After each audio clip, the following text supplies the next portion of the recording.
નમસ્કાર વિદ્યાર્થી મિત્રો, શ્રી ગણેશ ક્લાસીસમાં દરેક વિદ્યાર્થીનું સ્વાગત છે। હું છું પીએમ સર। વિદ્યાર્થી મિત્રો, આજે તમારે અર્થશાસ્ત્રનું પેપર છે અને હા, હવે થોડીક જ કલાક તમારા હાથમાં રહેલી છે અને હવે અત્યારે માત્ર તમારી હાથમાં 5 અથવા તો 5.5 કલાક જ છે। તો અત્યારે જે 9 વાગેલા છે, તો 9 વાગે આપણે જે વિડીયો મૂકેલા છે તે દરેક ક્વેશ્ચન છે મોસ્ટ આઈએમપી છે અને હા, બે ત્રણ ક્વેશ્ચન જ આપણે ચેપ્ટરમાંથી લીધા છે। તો ચલો આપણે સ્ટેપ બાય સ્ટેપ જોતા જઈએ। અને ચેપ્ટર પહેલું, આકૃતિ અને આલેખ દોરતી વખતે ધ્યાનમાં રાખવાની બાબતો સમજાવો। તો આ ક્વેશ્ચન છે તમારા 3 માર્કમાં આવી શકે છે। ત્યાર પછી ક્વેશ્ચન નંબર 2, અર્થશાસ્ત્ર અભ્યાસમાં કોમ્પ્યુટર ટેકનોલોજી। પછી નંબર 3, આકૃતિ અને આલેખનો તફાવત। ત્યાર પછી ચેપ્ટર નંબર 2, માનવ વિકાસ આંક છે, એનું તમારે પોઈન્ટ આખા વાંચીને જવાના છે। જીવનની ભૌતિક ગુણવત્તા આંક, આ પણ ક્વેશ્ચન છે 3 માર્કમાં તમારે આવી શકે છે, તો 2 માર્કમાં આવી શકે છે। ત્યાર પછી નંબર 3, માથાદીઠ આવકનો નિદર્શન, તો આ પણ પ્રશ્ન છે અગત્યનો છે।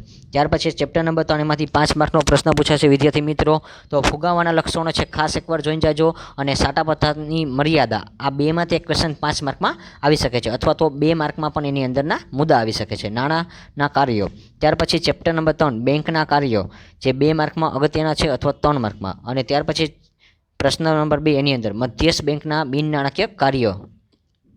ત્યાર પછી ચેપ્ટર નંબર 5, સાપેક્ષ અને નિરપેક્ષ ગરીબી સમજાવો, ગરીબીના નિદર્શકો અને ગરીબી ઘટાડવાના આર્થિક કારણો। તો આ જે પ્રશ્ન છે 2 અથવા 3 માર્કમાં મોસ્ટ આઈએમપી છે। ત્યાર પછી એની અંદર ચેપ્ટર નંબર 6માં બેરોજગારીના પ્રકાર, તો ખાસ એકવાર જોઈને જાજો વિદ્યાર્થી મિત્રો। અને આ જે પ્રશ્ન છે આમાંથી 2 માર્કના તમારે 3 પ્રશ્ન પૂછાવાના છે। પછી મનરેગા છે, બેરોજગારીની સમસ્યા હળવી કરવા ઉપાયો। ત્યાર પછી ચેપ્ટર નંબર 7ની આપણે વાત કરી તો ઊંચા જન્મદરના કારણો, નીચા મૃત્યુદરના કારણો, વસ્તી વિસ્ફોટ અને જાતીય પ્રમાણ દર। ત્યાર પછી ચેપ્ટર એની અંદર આપણે 8માં હરિયાળી ક્રાંતિ, અને ચેપ્ટર નંબર એમાં 8માં છે હરિયાળી ક્રાંતિ, અને બીજો પ્રશ્ન છે ખેત ઉત્પાદકતા વધારવાના ટેકનોલોજીકલ સુધારાઓ સમજાવો। આ ક્વેશ્ચન છે 3 માર્કમાં આવી શકે છે વિદ્યાર્થી મિત્રો। ચેપ્ટર નંબર જે 7 છે એમાં ઊંચા જન્મદરના અને નીચા જન્મદરના કારણ, આ બંને પ્રશ્ન છે એ મિક્સમાં તમને 5 માર્કમાં પૂછાઈ શકે છે। અને હા, અથવા તો જાતીય પ્રમાણ છે એ પણ તમારે પૂછાઈ શકે છે। ત્યાર પછી ચેપ્ટર નંબર આપણે 9ની વાત કરી તો આંતરિક વેપાર અને વિદેશ વેપારનો તફાવત, આ પ્રશ્ન છે ખૂબ જ અગત્યનો છે। અને ત્યાર પછી લેણદેણની તુલના, અને ચેપ્ટર નંબર 10 છે એમાં ઉદ્યોગોના પ્રકાર, નાના પાયાના ઉદ્યોગો, ગૃહ ઉદ્યોગો, આ 3 ક્વેશ્ચન છે, આ ખાસ તમારે જોઈને જવાના છે। ત્યાર પછી ચેપ્ટર નંબર 11માં છે રેલવે, શિક્ષણ અને એલપીજી અને સેજ અને આરોગ્ય, તો આ જે છે ટૂંક નોંધમાં તમારે પૂછાઈ શકે છે, અથવા તો 5 માર્કના ક્વેશ્ચનમાં પણ આવી શકે છે। તો વિદ્યાર્થી મિત્રો, આ જે અગત્યના પ્રશ્ન હતા એ તમારે ખાસ જોઈને જવાના છે। 1 થી 11 ચેપ્ટર છે એમાંથી મોસ્ટ ટાઈમપી જે ક્વેશ્ચન છે જે પરીક્ષામાં આવી જ શકે છે એવા હતા। અને આ વિદ્યાર્થી મિત્રો, એક સેમ્પલ પેપર તમને આપેલું છે, તો અહીંયા જોઈ લેજો એકવાર વિદ્યાર્થી મિત્રો। તો એની અંદર તમારે સેક્શન એ છે એ તમારે સોલ્વ કરવાનો રહેશે સાથે, તો આજના પેપરમાં આવી શકે છે એટલા માટે તો આ એકવાર તમારે નજર ફેરવી લેવી। ચલો વિદ્યાર્થી મિત્રો, અહીંયા જે એમસીક્યુ છે ટોટલ આપણે 20 એવા લીધેલા છે કે જેથી કરીને તમારે પરીક્ષામાં આવી શકે છે।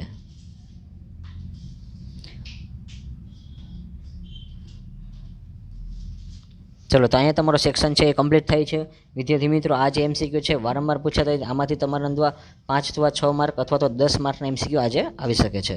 ત્યાર પછી આપણે સેક્શન બી છે એની વાત કરી છે, તો એમાં તમારે ટોટલ 10 ક્વેશ્ચન છે એ આપણે અહીંયા મૂકેલા છે।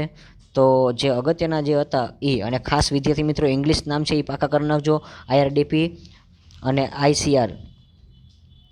ત્યાર પછી આપણે સેક્શન સીની વાત કરી વિદ્યાર્થી મિત્રો, આમાં તમારે ટોટલ 12 પ્રશ્ન છે, એમાંથી તમારે ખાલી 9 જ લખવાના હોય છે। તો આલેખનો પ્રકાર છે, આર્થિક વૃદ્ધિ અને આર્થિક વિકાસનો તફાવત છે, આર્થિક વૃદ્ધિની મર્યાદા, ફુગાવાના લક્ષણો જણાવો હોય તો વિદ્યાર્થી મિત્રો ખાલી નામ જ લખવાના છે। આ 2 માર્કના જે અગત્યના પ્રશ્ન હતા એ અહીંયા પૂર્ણ થાય છે।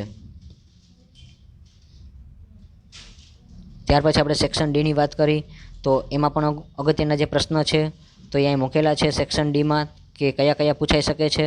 તો આનો સ્ક્રીનશોટ લઈને તમારે એકવાર ક્વેશ્ચન ખાસ તમારે જોઈ લેવા। ત્યાર પછી આપણે 5 માર્કમાં છે તો આલેખ પણ તમને કહી દીધો છે, સ્તંભાકૃતિ તમારે પૂછાઈ શકે છે। તો વિદ્યાર્થી મિત્રો, અહીંયા છે આપણો વિડીયો છે એ પૂર્ણ થાય છે। અને આ વિદ્યાર્થી મિત્રો, વિડીયો જોવા બદલ આપનો ખૂબ ખૂબ આભાર।